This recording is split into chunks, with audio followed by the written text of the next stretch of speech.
ഇപ്പം നമ്മൾ ഈ പൂക്കളത്തിൻ്റെ മുന്നിൽ നിന്ന് എണീക്കാനേ തോന്നില്ല. നമ്മുടെ ഓണം ഏകദേശം കഴിയാറായി. പിന്നെ മഴയ്ക്കുള്ള എല്ലാ ലക്ഷണവും കാണുന്നുണ്ട്.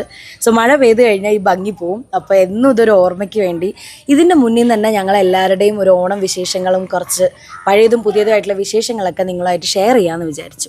അങ്ങനെ ഞങ്ങളൊരു പായക്കെട്ട് ഇങ്ങനെ ഇരിക്കാം അല്ലേ പ്രജിമാമ? അതെ അതെ, ഞങ്ങൾ എല്ലാവരും കൂടെ നമ്മളെ ഈ വീട്ടിലത്തെ ഫസ്റ്റ് ഓണാണല്ലോ.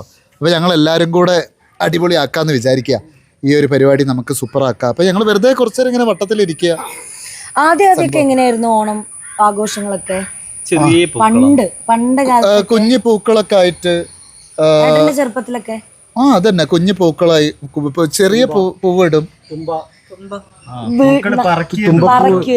ചുത്തി അരിപ്പൂവ് ഇങ്ങനെ ചെറിയ ചെറിയ വേലിയരിപ്പൂവ് ഇങ്ങനെയുള്ള പൂക്കളൊക്കെ ആയിരുന്നു. കടയിൽ നിന്ന് വാങ്ങുന്നില്ല.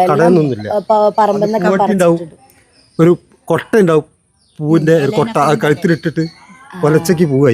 അതൊക്കെ ഓർമ്മ ഉണ്ട് കേട്ടോ. അതൊക്കെ എനിക്കിപ്പോഴും